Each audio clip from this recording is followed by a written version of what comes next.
በስመ አብ ወወልድ ወመንፈስ ቅዱስ አሐዱ አምላክ አመሰሉሱ ለሚያዝያ በዛቲ ዕለት አይረፍ አብ ቅዱስ አባ ዮሐንስ ኤጲስቆጶስ ዘኢየሩሳሌም። አንድ አምላክ በሚሆን በአብ በወልድ በመንፈስ ቅዱስ ስም ሚያዝያ 3 በዚህች ቀን የኢየሩሳሌም ኤጲስቆጶስ የከበረ አባት አባ ዮሐንስ አረፈ። የዚህም ቅዱስ ወላጆቹ የኦሪት ምሁራን የሆኑ አዋቂዎች ነበሩ። የኦሪትን ሕግ ትምህርቶችንም እያስተማሩት አሳደጉት። ክርስቲያኖችን በጸና ልቡና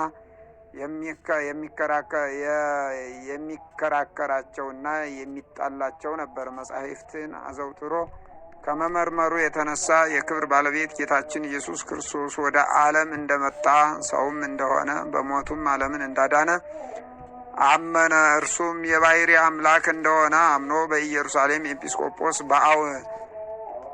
በአባ ዮስጦስ እጅ ተጠመቀ። ዲቁናም ሾመው። ከዚያም በኢየሩሳሌም ሀገር ኤጲስቆጶስነት ለመሾም እስኪገባው ድረስ በበጎ ሥራ በእውቀት አደገ።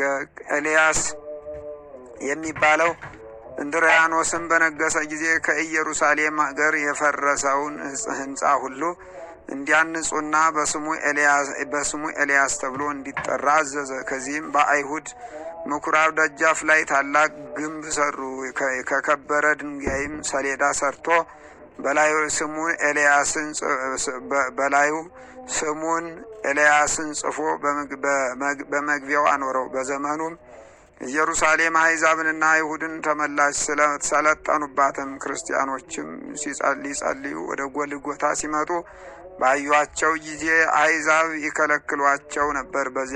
በዚያ ዝሁራ በሚባል ኮከብ ስም መስጊድ ሰርተው ነበርና፣ ስለዚህም ክርስቲያኖችም በዚያ እንዳያልፉ ይከለክሏቸው ነበር። በዚያም አባት ላይ ከአሕዛብ ታላቅ መከራ ሐዘን ደረሰበት። ብዙ ጊዜ ደብድበውታል፣ በምድር ላይም ጎትተውታልና አጐስቁለውታልና። እርሱም ነፍሱን ወደ እርሱ ይቀበል ዘንድ የክብር ባለቤት ጌታችን ኢየሱስ ክርስቶስን ለመነው።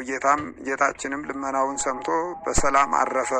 በረከቱ ከኛ ጋር ለዘላለም ትኑር አሜን። ሰላም ለዮሐንስ ለወልደ ማርያም ተላዊሁ ስርዓተ አይሁድ ሀዲጎ ሕገ አበዊሁ ኖላዊ በሰናይ ዘይሬኢ አባግኢሁ ፈለሰ ዮም መንገለ ትፍስሕታት ተሳፉ መቅሰፍተ ምንዳቤ ብዙ ሰሊጦ በስጋሁ።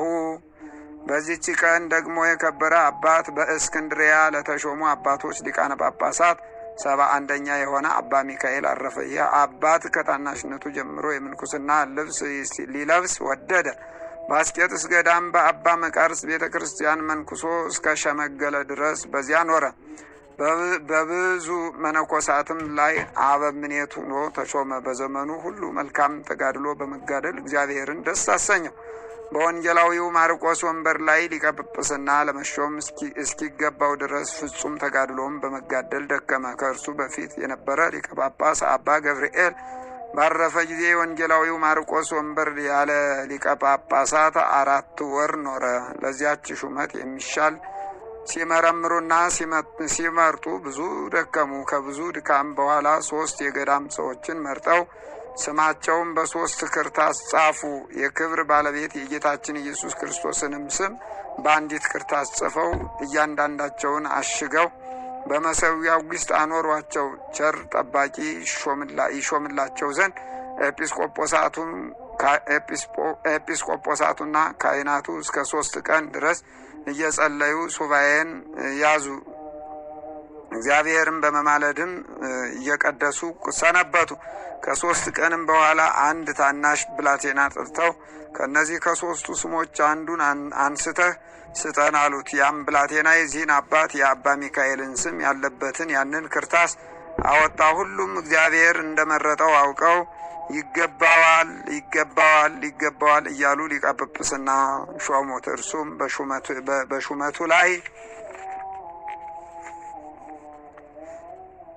በሹመቱ ላይ ሆኖ እንደሚገባ በመልካም አሰራር ስራውን መራ። የሚጽፍለትም ጸሐፊ መረጡለት። ስለ ምእመናን አጠባበቅ ስለማስተማር ወደ ሀገሮች ሁሉና ወደ ኤጲስቆጶሳቱ መልእክትን ይልክ ነበር።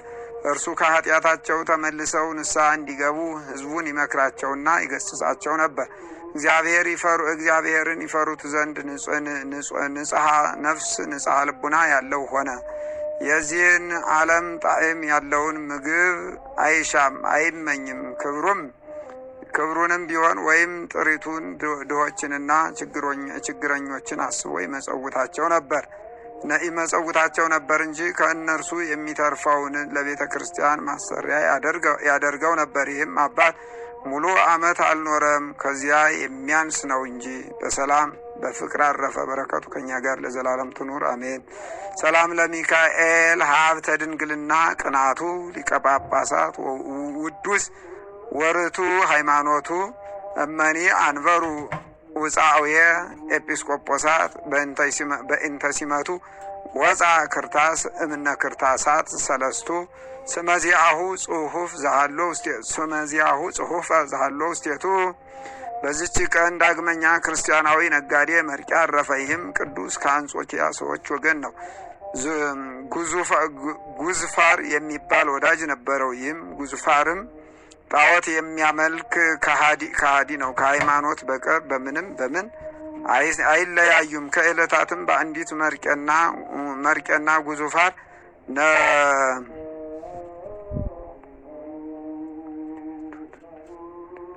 ነብግዱድ ወደሚባል አገር ለንግድ ሄደው ሰው በሌለበት በበረሃ ውስጥ 5 ቀን ተጓዙ።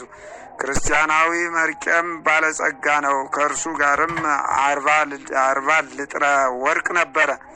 በጎዳና በጉዞ ላይም እያሉ ለሞት የሚያደርስ ደዌን መርቄ ታመመ። ከዚያም ራሱን አጽናንቶ እንዲህ ብሎ ጻፈ።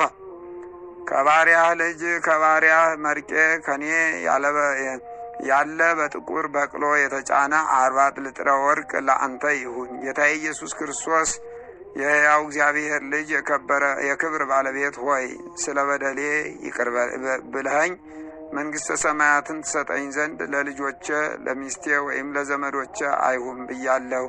ይህችን ደብዳቤ ጠቅልሎ ወዳጁ ጉዙፋርን ጠራው። የሚለውን ሁሉ ያደርግለት ዘንድ አማለው።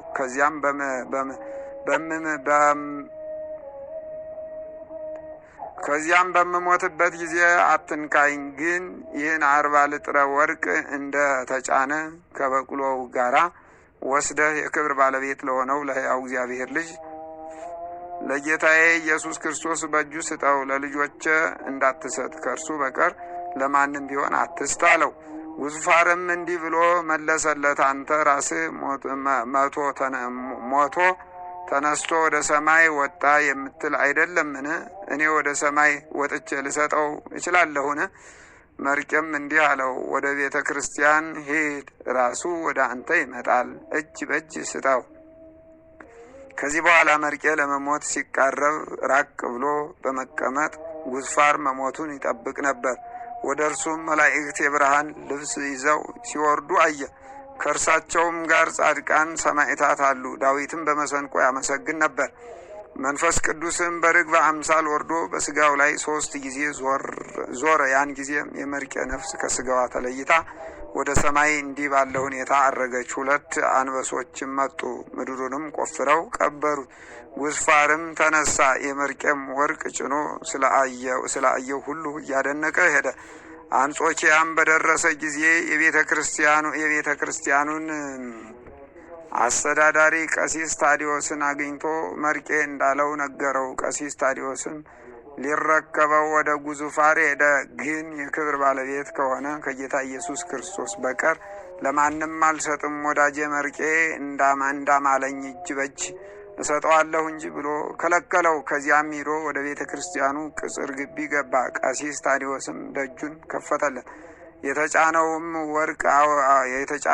ወርቅ አውርዶ በፊቱ አኑሮ በዚያው ቆመ። ከሌሊቱ እኩሌታ ላይ እንደ ነጎድጓድ ድምፅ ያለ በቤተ ክርስቲያን ውስጥ ሰማ። ታላቅ ብርሃንም ወጣ። ጌታችን ከሰማይ ወርዶ በመሠዊያው ላይ ተቀመጠ። መላእክትም ከእርሱ ጋር ነበሩ። ከመላእክትም አንዱ ከሃዲ ጉዙፋር ከዚህ ለምን ቆም ካለው፣ እርሱም ወዳጁ መርቄ ለክብር ባለቤት ለጌታ ኢየሱስ ክርስቶስ እንጂ ለሌላ እንዳይሰጥ ብሎ እንዳማለው ነገረው። መልአኩም የክብር ባለቤት የሕያው እግዚአብሔር ልጅ ጌታ ኢየሱስ ክርስቶስ ይህ ነውና ና ስገድ አለው። ጉዙፋርም ሰገደ፣ ደብዳቤውንም ሰጠው። እየተንቀጠቀጠም የክብር ባለቤት ጌታ ኢየሱስ ክርስቶስ ሆይ አመንኩብህ አለ። ጌታም ያንን ወርቅ ይመዝኑት ዘንድ አዘዘ። 40 ልጥርም ሆነ። ጉዙፋርም ከቀሲስ ታዲዮስ ዘንድ እንዲጠመቅ አዘዘው። ከቤተሰቡ ሁሉ ጋር ተጠመቀ። የተጠመቁትም 75 ነፍስ ሆኑ። ኃጢአተኛውን በንስሐ መልሶ መዳኑን እንጂ ሞቱን ለማይወድ ቸር ይቅር ባይና ሰውን የሚወድ እግዚአብሔር ምስጋና ይሁን ለዘላለሙ። ሰላም ለመርቄ ክርስቲያናዊ ክቡር እንተመጦ ወርቆ ለእግዚአብሔር ሶበፈነው 40 በመድሎተ ልጥር ወሰላም ለፍቁሩ መምለኬ ጣዖት ጉዙፋር ምስለ ሰባ ቤቱ ዘአምነ እምዝንቱ መንክር ዛቅረብኩ ማሕሌታ ዘኪርያ ኢላፈም ለተጸምዱ ከዘልፈለላ አነብብ ተወከፍ ዘነዴቴ መጽሐፈ እንተረሰይ ከእግዚኦ ጸሪቀ መበለት ውኩፈ ምላብኡ ብኡላን ዘተርፈ ነቢያት ቅዱሳን ሐዋርያት ሰባከያን ሰማይት አዲ ወመነኮሳት ሄራን ባርኮ ጉባኤ ዛቲ መካን እስከ አረጋዊ ልሂቅ እምንውስጥ ሕፃን ለዘ ጸሐፎ በክርታስ ወለዛ ጸሐፎ እንዘ ይደርስ ወለዛ አንበቦ በልሳን አዲስ ወለዘ ሰማ ቃሎ በእዝነ መንፈስ በጸሎተ እሙ ማርያም አራቂተ ኩሉ እምባይ ሰውረይ መሐረነ ኢየሱስ ክርስቶስ። ሰላም ለክሙ ጻድቃን ወሰማዕት ላይ ረፍክሙ በዛቲ ዕለት መዋያና ዓለም አንትሙ ከመ በብዙ ትዕግስት አሉ ቅድመ ፈጣሪ በኩሉ ሰዓት እንበለ ንስሐ ኪያነ ይንሳነ ሞት። ሰላም ለክሙ ጻድቃነ ዛቲ ዕለት ኩልክሙ እድ ወአንስት በበአስማቲክሙ ቅዱሳነ ሰማይ ወምድር ማኅበረ ሥላሴ አንትሙ ዝክሩነ በጸሎትክሙ በይንተ ማርያም እሙ ተማኅፀነ ለክርስቶስ በስጋሁ ወበደሙ እግዚኦ ሰላመከ ሀባ ለሀገር ጽድቀከኒ በቤተ ክርስቲያን አግርር ጸራ ወጸላኤታ